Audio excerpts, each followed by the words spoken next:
Hi, I'm Natasha Kennedy. I run the global research and analytics practice for FleishmanHillard. Did you hear that? What did you do? Should I stand in a certain place? All right, well, thank you so much for attending our session this afternoon. Appreciate that. Appreciate you not taking a siesta directly after that delicious lunch. So I had the pleasure of being a part of this event in 2011 when we were in Lisbon. How many people were affiliated with AMEC back then? 1, 2, 3? Okay, a few of you. All right. So what's interesting is back then, well, there was a stage just like this one. I traipsed sand all over it because Barry had scheduled our session at 8:30 the morning after the awards show. So we were up all night and we were on the beach, and unbeknownst to me, I was standing in wet sand all night long. And as I was came up on the stage and I was talking with Tim Markline, who some of you may or may not know, I noticed in the middle of talking that my size 9 footprint went all the way down the carpet and up on the stage and walked around, and it was kind of went downhill from there. But what I talked about back then was this whole idea of a maturity model or concept around educating people in PR, around measurement and how to get to thinking about PR as a strategic enabler. How can PR enable sales or decrease expense? My background is in data and technology and strategy.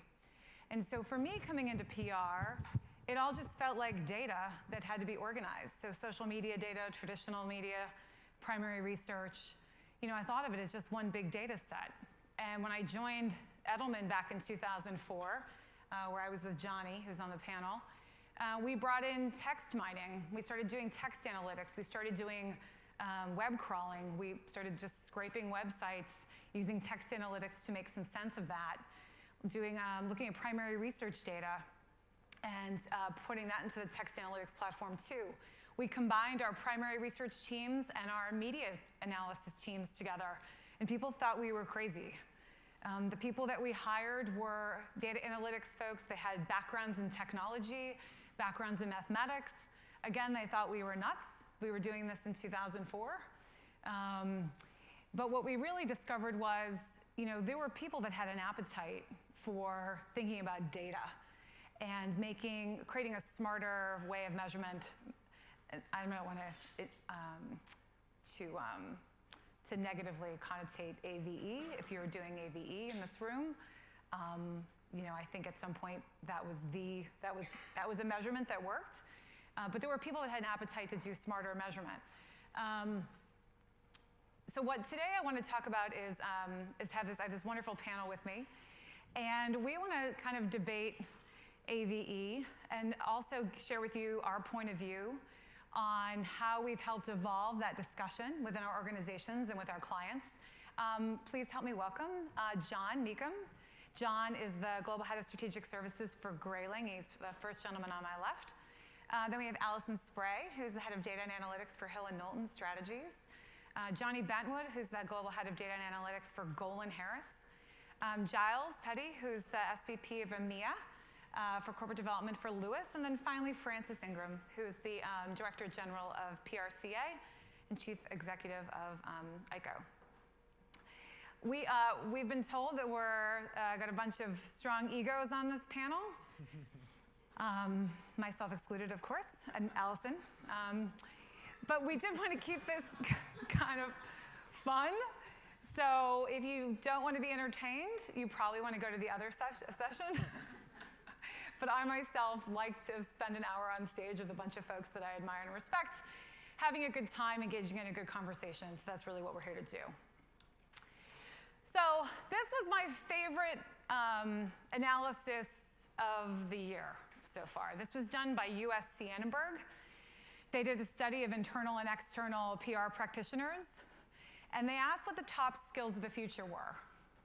And if you are in the business of data like me, or in the business of trying to make some sense out of all the PR data that's out there, and trying to articulate the return on impact for PR, you'd be really excited to see some of these skills. Strategic planning and business literacy are my two favorites. Now, this survey was done of PR practitioners, and not necessarily folks like us. There were people that were also, kind of agency side, but CCOs and such. And I love that they realized that we need to have more business acumen, right? We need to be having a conversation that isn't about PR, walking into folks that aren't in PR and talking about impressions or AVE. It's kind of like an entirely foreign language. They began to just expect that we were going to talk in a language they didn't get.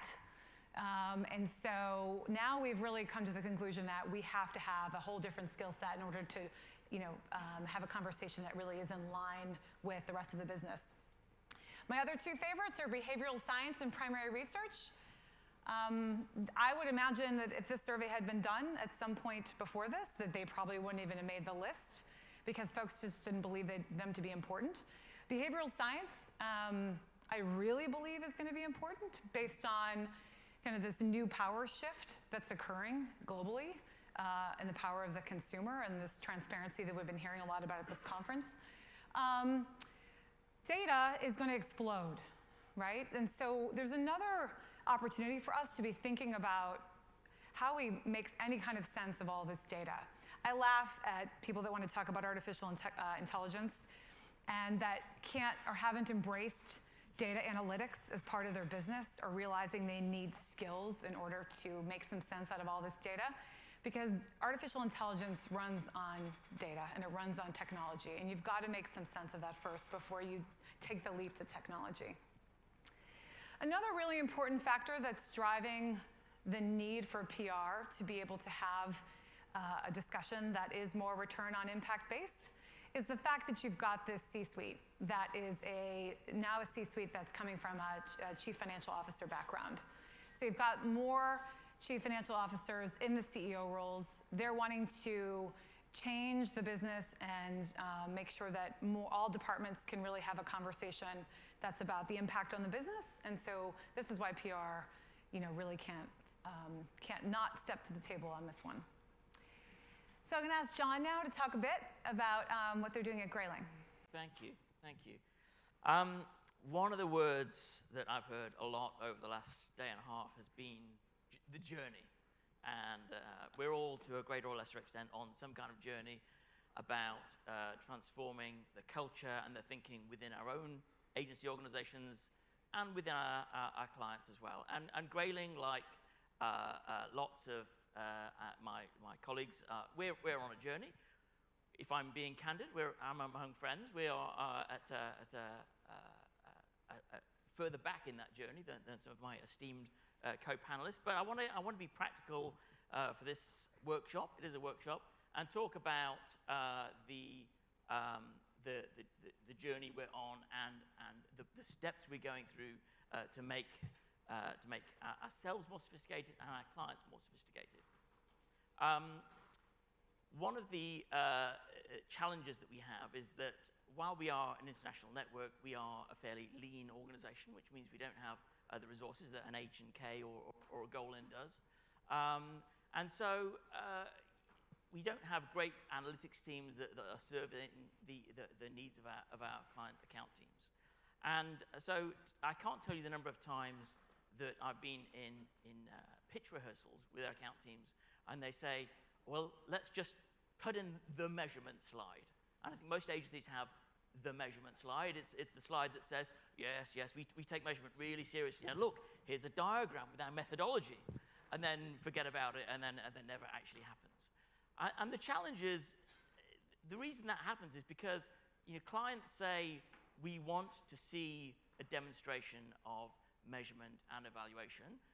But I can count on the fingers of probably one hand the number of our clients who either employ a separate measurement and evaluation company to do that work for us.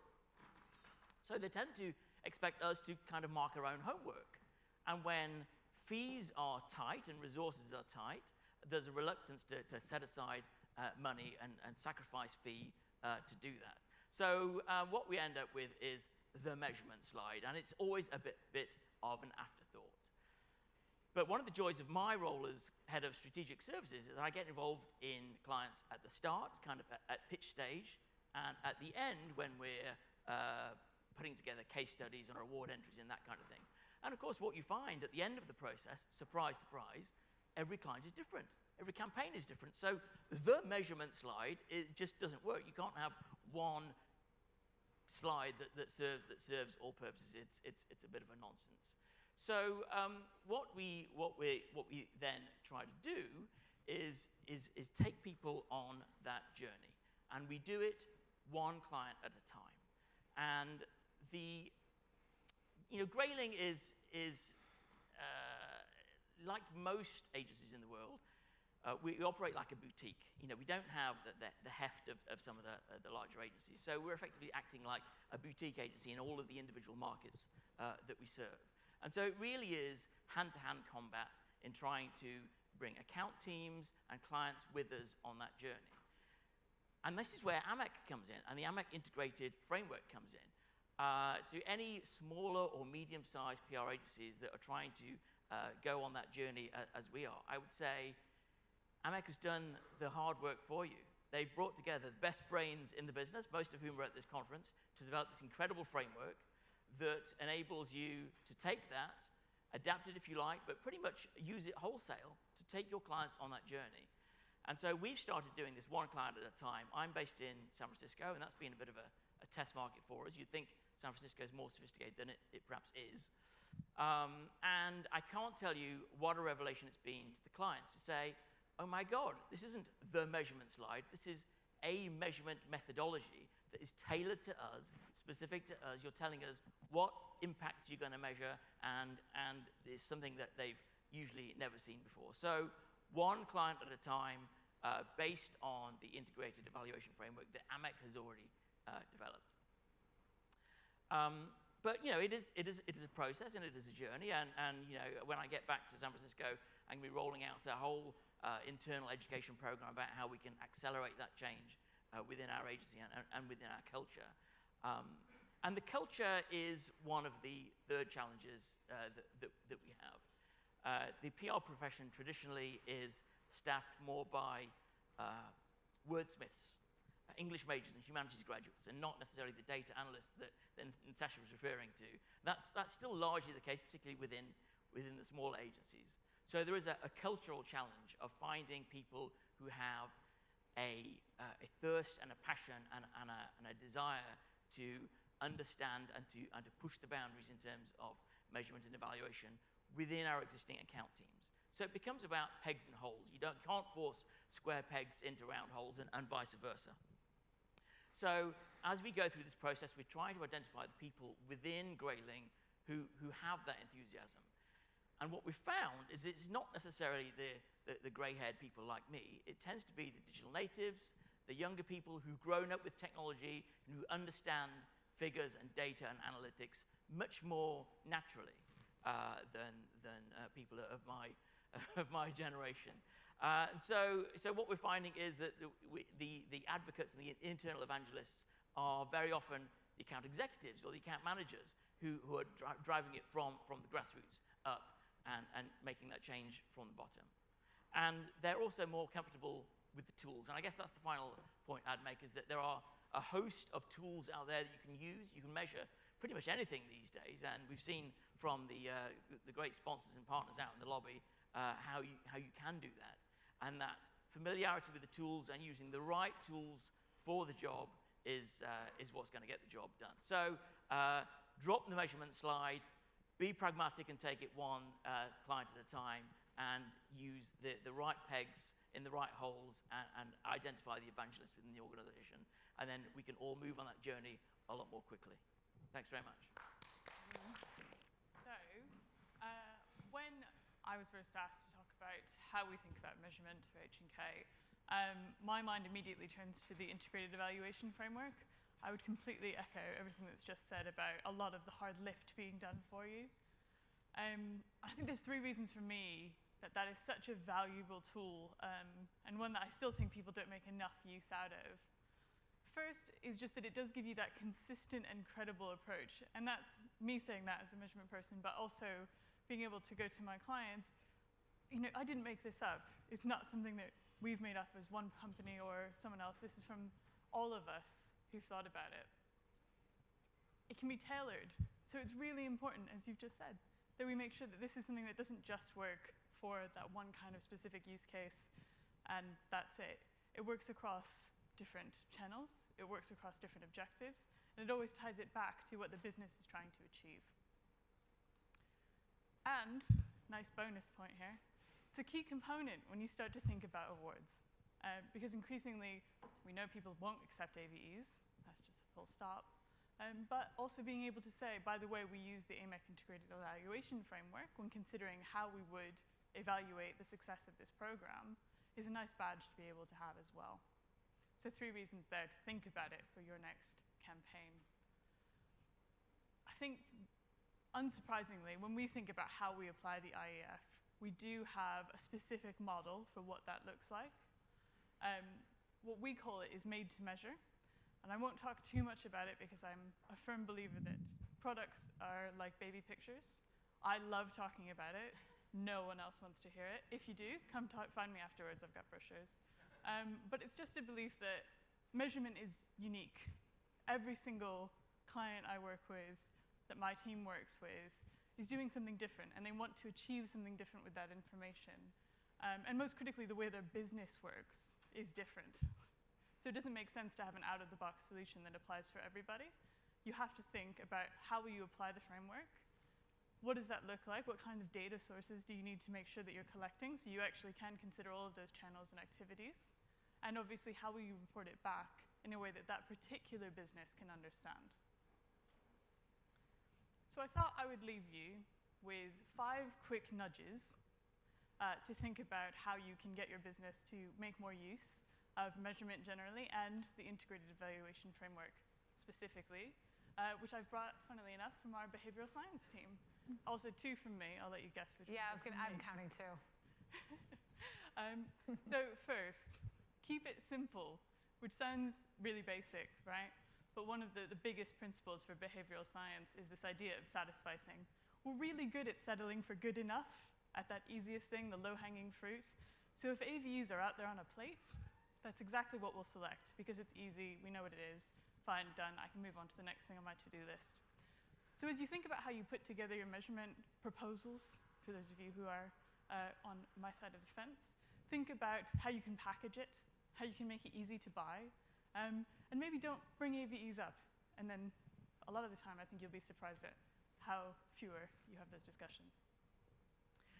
Second, use the principle that everyone else is doing it. Not in a wisdom of the crowd kind of a sense, but actually there's a lot of momentum if you can show that someone is out of step with the rest of society. So what we just heard before lunch, for those of you who are able to join, the M3 tool, M3, is going to be really great for that, because you'll be able to show exactly how do you stand versus an industry benchmark. 3, make it sexy. This is not a behavioral science. This is my own personal tip. Just think about how you can make those reports something that people actually want to read and engage with. Because if it's boring and it's Excel, I mean, we all love Excel, I think. I can speak for everyone here. Nobody else wants to read that. Think about momentum, how you can show momentum as you go. Progress is relative from a mental standpoint, and we actually move much faster the closer we are to the end of a goal. So if you can show people how far along they already are in the journey, it's really helpful to get that momentum continued. And again, I think that's where M3 is going to be really critical. And lastly, think about how you can make it real. So not just in terms of having printed reports, having things that people can pick up and hold, but how you can communicate that success back to the rest of the business, how you'll think about culturally, how you can embed measurement as something that's really important and actually has business impact, as well as being able to share all of those fantastic figures and improve your campaigns. Because the more you can do that, the more it will be picked up and more people will become evangelists for you as well. And that's it. When we had the topic to discuss, it was about what can we do to crack that whole PR-AVE problem.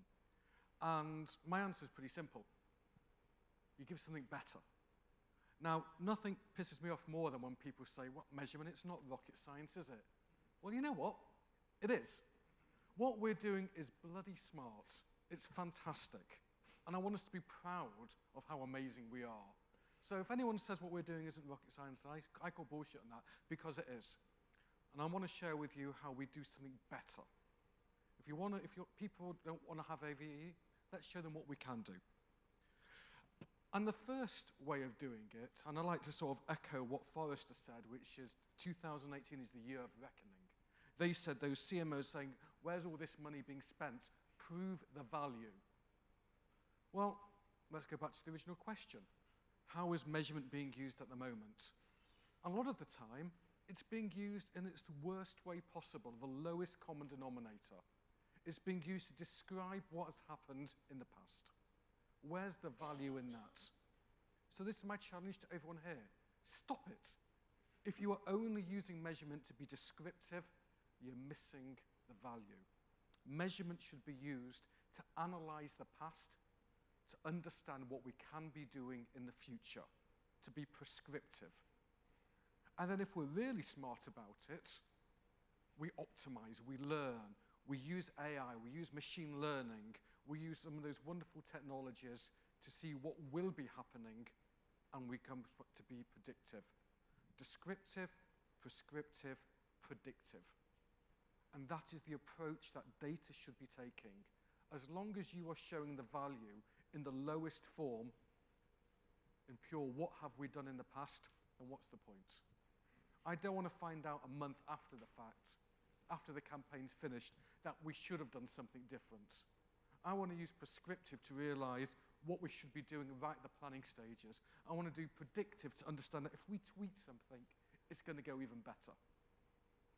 So that's my first guideline for you. The second guideline, it follows up what an Aberdeen report came out with this year. And a lot of people have talked about the customer journey, and I completely agree.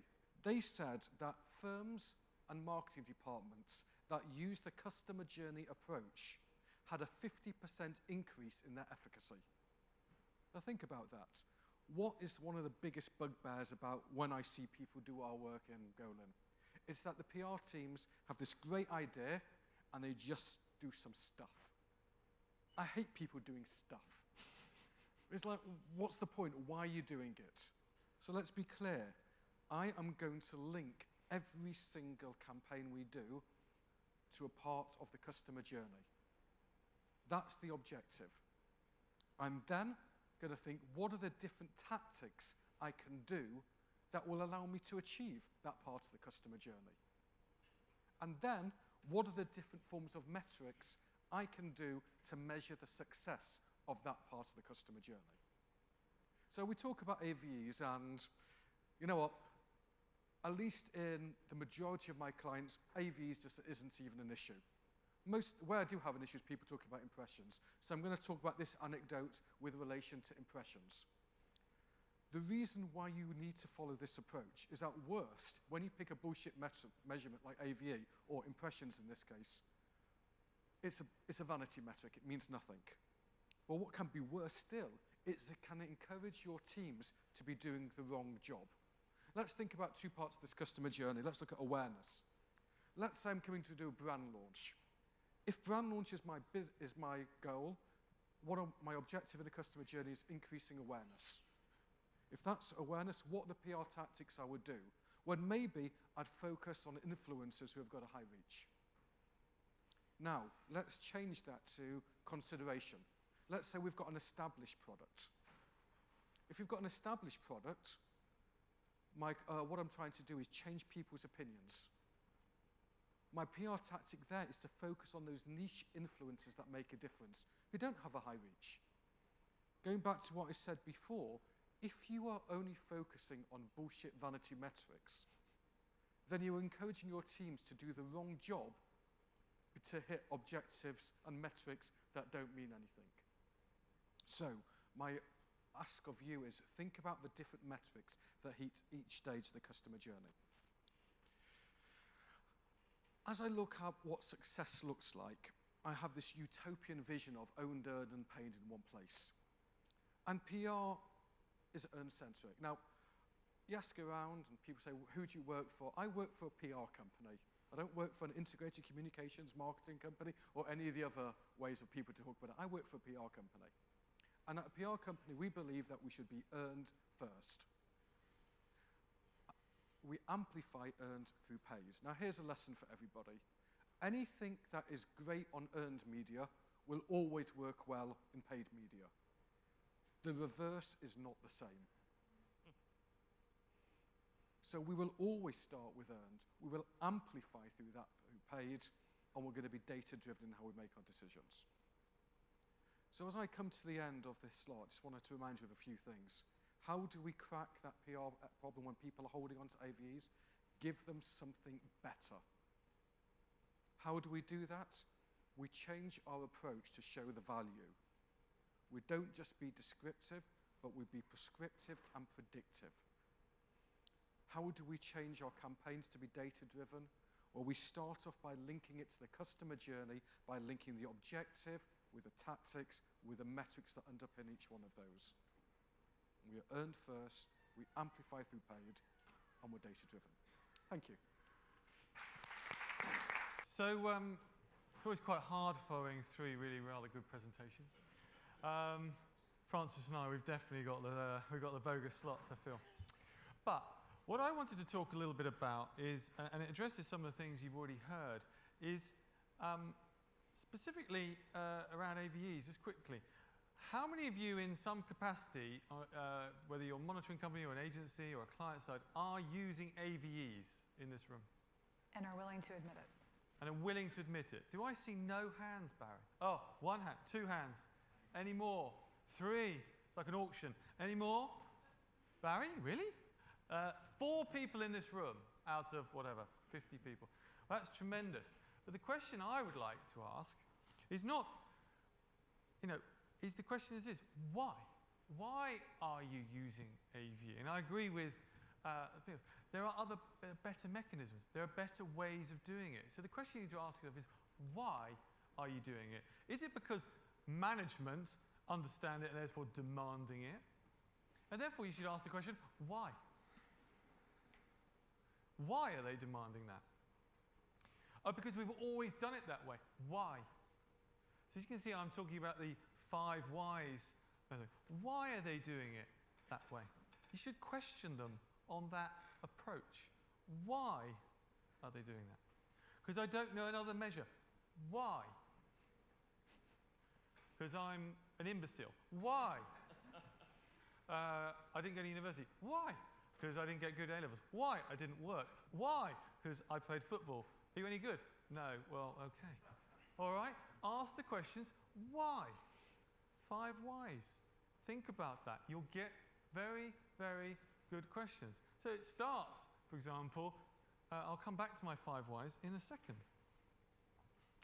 And I think if you think about 5 whys, you will start to break down bad measurement that we've heard already. We'll hear about those abilities to move away from old school type approaches, AVEs, impressions, and those type of things, to much more specific, much more awareness driven that Jonny was talking about, or advocacy, or adoption, or demand.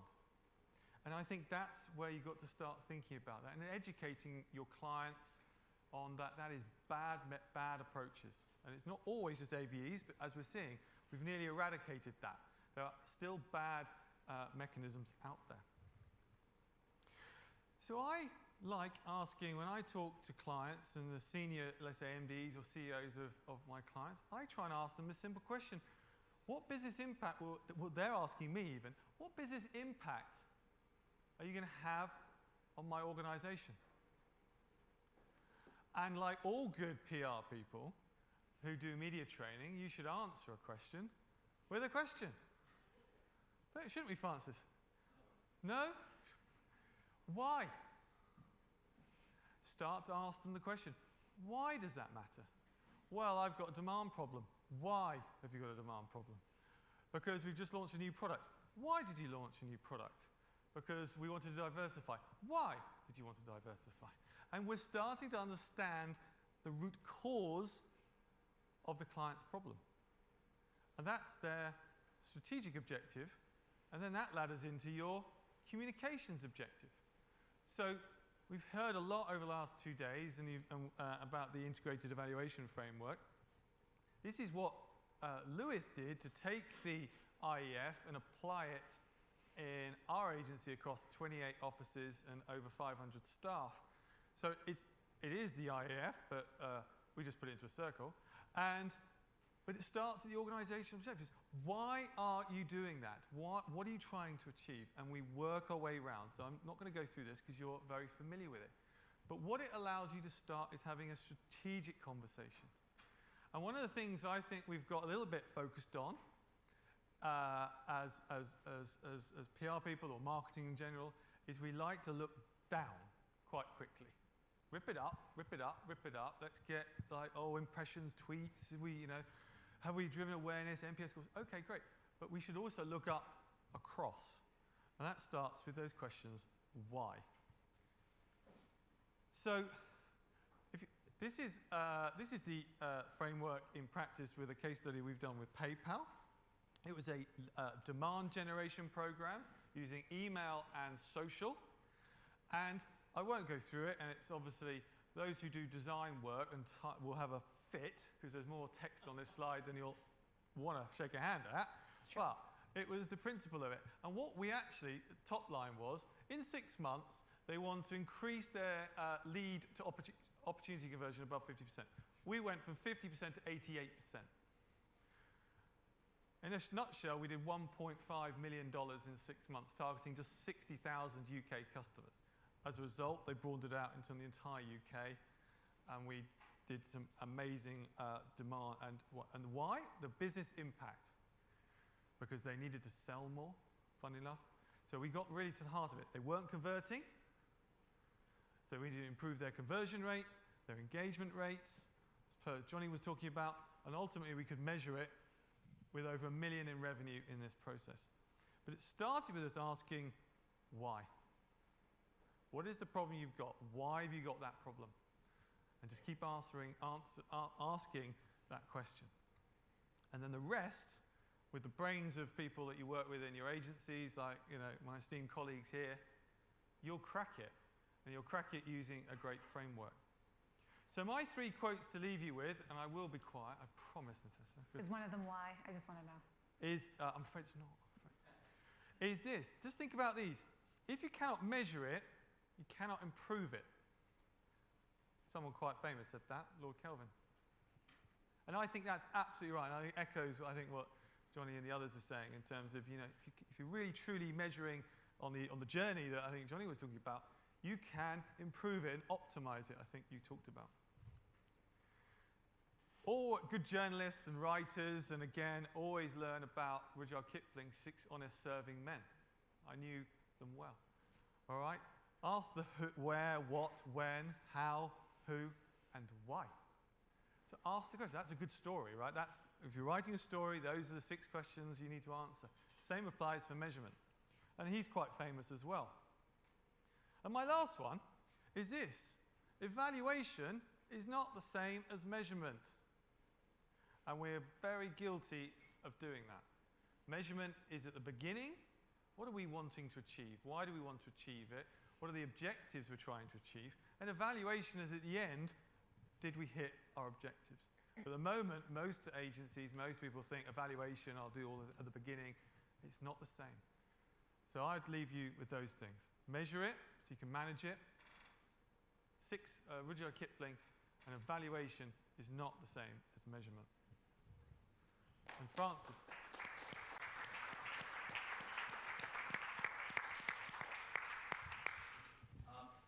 Thank you. So I come at this from a slightly different perspective to the 4 practitioners who've spoken before me, because I come at this from the point of view of somebody who runs membership bodies representing PR practitioners. So the PRCA in the UK, Middle East and North Africa, and ICCO in 55 countries representing 40 associations and 2,700 agencies. I know that the key challenge facing our industry is talent. And I know that because we produce a world report every year that about 1,000 agency heads complete. And we break it down by 9 business regions around the world. And in every one of them, the agency heads say that talent is the #1 issue they face. And it's the #1 issue they face because they can't pay people well enough, both at the beginning and at the more senior end of their career. And they can't pay people well enough because they can't charge their clients enough. And they can't charge their clients enough because they don't evaluate properly what they do. So in that very simple analysis is where our industry has to change. If it could break evaluation, it could pay people more by proving the value of what it does, and it could be bigger and more effective as well. So that's why we've spent years working with AMEC, 11 years to be precise, on improving evaluation, embedding it amongst PR practitioners around the world. And so that this is set in the right context, I believe that a very great deal of good work has been done. And the evaluation methods of our industry 10 years ago were far worse than they are now. And a great deal of that is down to Barry. And Barry and I have worked together in every one of those years, and we've been proud to do so. But having said that a great deal of progress has been made, there is still a great deal to be done. And it's easy at conferences like this, to be candid, to be complacent. Because the people attending conferences like this believe already. And it's the people who don't attend conferences like this that are our target. As Richard Bagnall said when he opened this conference, I believe that there is a 2-speed PR market that has built up. And given that you opened it talking about data, let me continue with data from that world report. So we asked people, agency heads, has your agency used AVEs in the last 12 months? In the UK, 12% of agency heads said yes. In Middle East, the number was 83%. In Africa, it's 72%. There is an enormous gulf between different markets in our industry in how people evaluate. And I know that AVEs are not everything, absolutely, but they are the worst example of bad practice, so it's relevant to use them. When Barry and Richard were opening this event, they referred to the Barcelona Principles, and that 5 organisations had been behind the creation of those, and ICCO was one of those, and we were proud to be so. So it's relevant, therefore, to ask agency heads how knowledgeable they are of the Barcelona Principles all these years on. We asked them on a scale of very to not at all. In North America, 43% of agency heads say they are very aware of the Barcelona Principles. In the UK, it's 45%. We asked people, are you aware of them at all, like I said? So there is a 0 response, as in we have never heard of the Barcelona Principles. 59% of Latin American agency heads say they've never heard of them. And the number isn't much better in the Middle East either. And I say that as Director General of the PRCA Middle East and North Africa.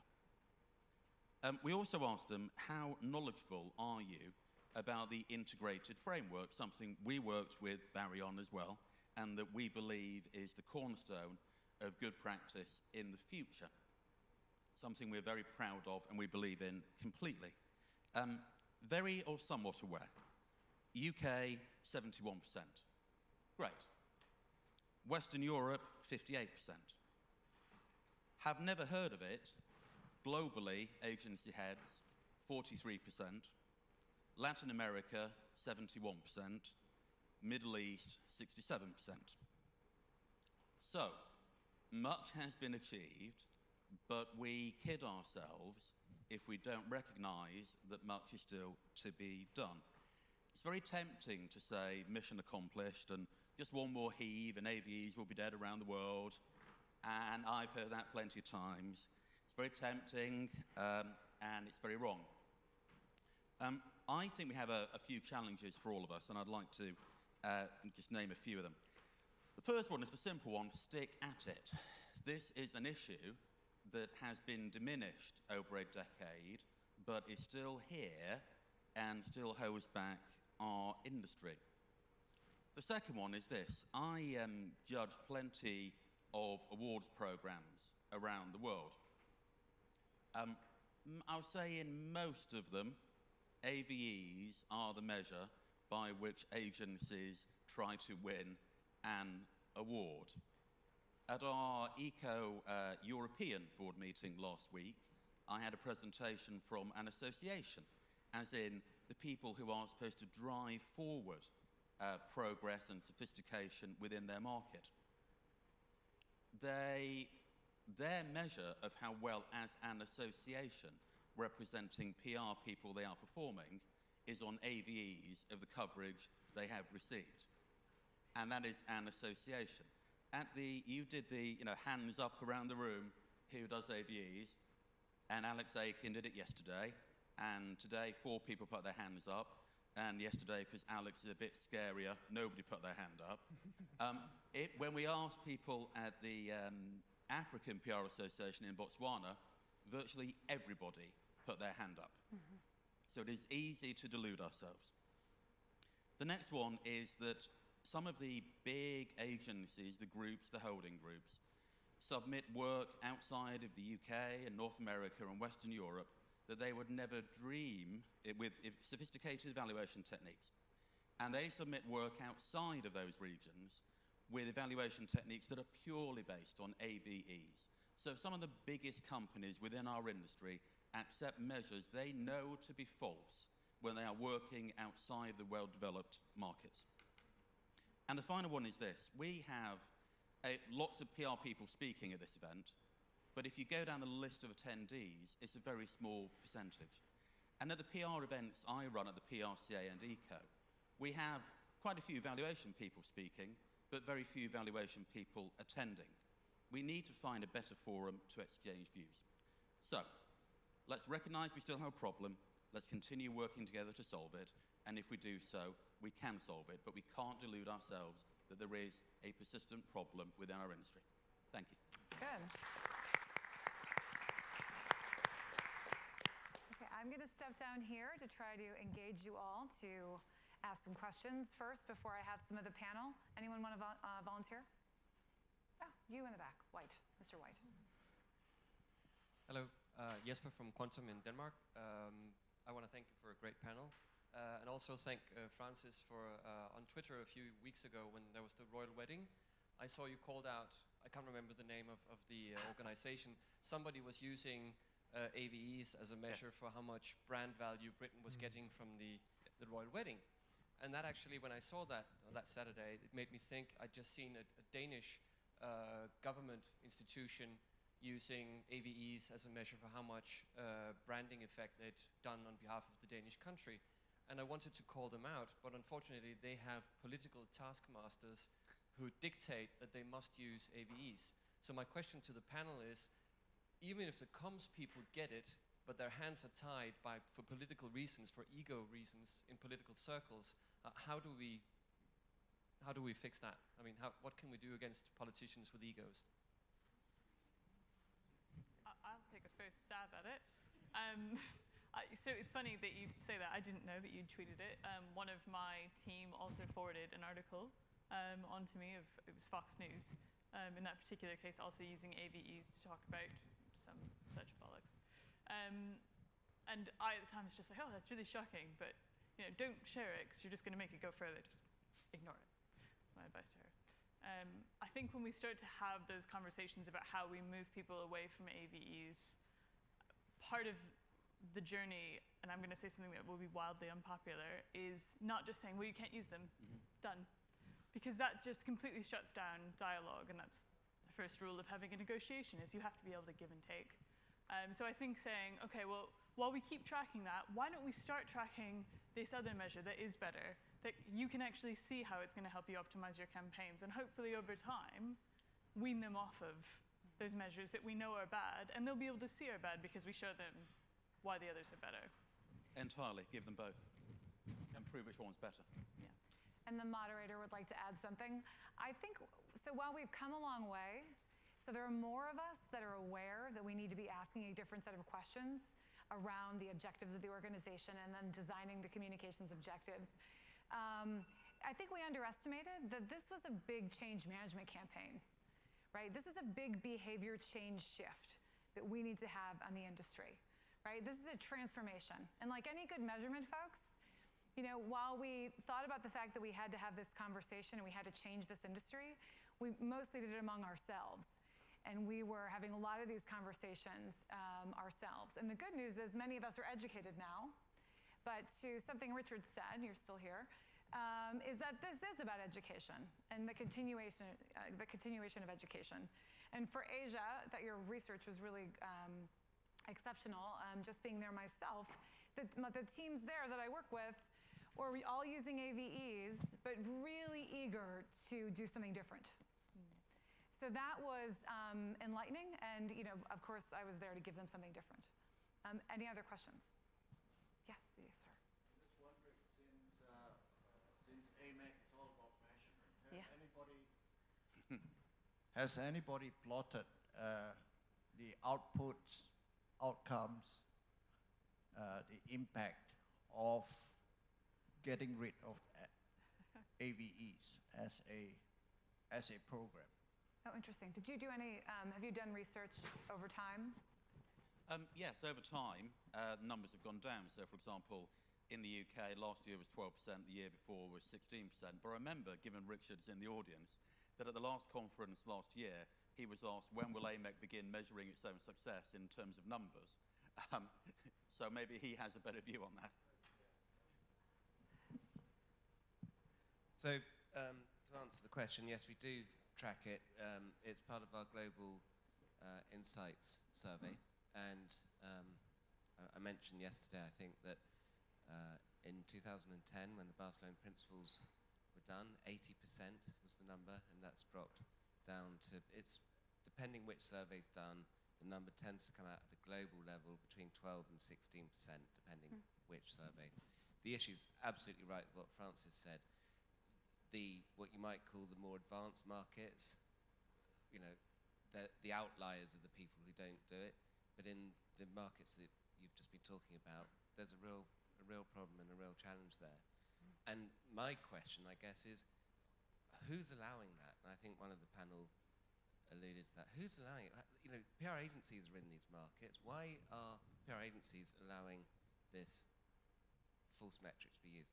Why are global brands not allowing them in America, not allowing them in Europe, but are allowing them there? What is going on? Because you're absolutely right, Natasha. It is an educational challenge. We can't just talk to ourselves. We need everyone to come together and help. But something's obviously going wrong. I think one of the things you have to realise is that why AV is used is often because individual success metrics by the people whose job it is, whether it's the agency and that's what they're done on, or more realistically, it's the people within the brands who say, this is what success looks like. So what we need to do, therefore, is give them metrics that will make them shine even better. And if we say, you've got that as a measure of success, but let me give you these things, and let us show you the impact of doing it. We need to think about who we are trying to champion. Yeah, that's good. Anyone else? Yes. Again, it's about the culture, and I think the presentation that I gave, it's actually bringing to life everything that the people here is saying. It's like, at first, when at group level, we move away from AVA, we still measured AVA, but we as well measured other more insightful qualitative learnings and presented to the board saying, we do believe that, and say, you know, AVA is not accurate, we should be taken into consider discount, free. I mean, it's not accurate. And so they accept it. So from a global perspective, we are not taking consideration that. But again, I know that markets, they're still doing it, but at least they're doing both. Because whenever they have to feed global, we do not care about AVE. So again, it's a way how to get them started. But at the same time, I can understand like my colleagues in the different markets where, you know, maybe they PR and brand PR, luckily, it's like within the marketing organization. And, you know, AVEs, the metrics they don't know best. And that's how, you know, they feel like they can evaluate how they spend every penny. But still, it's all about, I mean, the numbers still pretty high, and I agree with you, we didn't succeed yet. But it's like even, you know, decreasing year by year, like few percentage. It's a good sign, but alternatively, working, you know, in PR and being fun, even though I do not understand Excels, but like the data, as long as companies, you know, colleagues, they will be working on both, I do consider that as a success. Because still, you can, you know, live in parallel and still being able to demonstrate the really quality of our job and like keep it the AV for like one-to-one discussion. Yeah, no, absolutely. I mean, to be in the business of PR, you have to be a really good storyteller. I think most people would agree, right? Being in the business of data, you've got to be a really good storyteller. And so if we're using Excel to tell our stories, we got a problem, right? Because they're just not going to get it. I think storytelling is a skill that we're going to see increase. Wasn't on the board, but if it were part of the questionnaire, I bet it would have been up there. Anything else? Yeah, Jonny. just adding on to your point, one of the things I've got my team to do is to over-index on presentation. We don't want anyone hiding behind loads of charts. I'd prefer to have no more than 3 slides ever, but make sure we maximize that point. Look at other ways to present information. The measurement, when it's done, is the PR exercise of the entire investment spent in the campaign. You want it to be shared. Look at other ways of showing the success. Forget PowerPoint. Look at infographics. Look at Adobe Spark. Look at videos. Look at different ways to illustrate impact that are going to be shareable. Really over-index on presentation. Yeah. I'd also just go back to what we've addressed is going back to the question of, you know, if you're challenging, the client still wants to talk about AVE, you got a why, but you actually have to present the difference. You have to reframe it. And you say, do you really want to present to your board an AVE score of £50 million, or dollars, whatever, or £50 million in pipeline? What's more important to the 40% of new CEOs or CEOs that are finance people, because they'll get that number? They'll certainly get a pipeline number more than an arbitrary made-up figure that's AVE type thing, or impressions, because it's meaningless to them. But when you say pipeline, they get that. Or we've sold 5 million more Mars bars, or Coca, whatever it might be, they get that. Yeah. And that's where you're reframing it, and the other poor metrics will just fall away pretty quickly. I think that's right. I would just add my experience, at least, is that they're easy conversations to have because you're showing them something they want to see. Yeah. And they're often wedded to AVEs, as everyone said, for historical reasons, or it's linked to their performance bonus or whatever. But it's quite easy to show that there are better alternatives and 100 different better alternatives out there. And then they are very quickly turned around. Yeah. I'll leave you on this note. How many people in this room have children or are an aunt or an uncle? Godparents? Anybody? Okay, a lot of people. This is no different than trying to get your kids to eat broccoli over macaroni and cheese. Okay? What's the first thing you do? You sneak the broccoli into the macaroni and cheese, although it is green and macaroni and cheese is yellow in most places, so I do realize it's hard to get the green in the macaroni and cheese. But you sneak it in, right? So they become familiar with it, they become to accept it, and then eventually you put it on the plate by itself, okay? So I'll leave you with that, and thank you very much.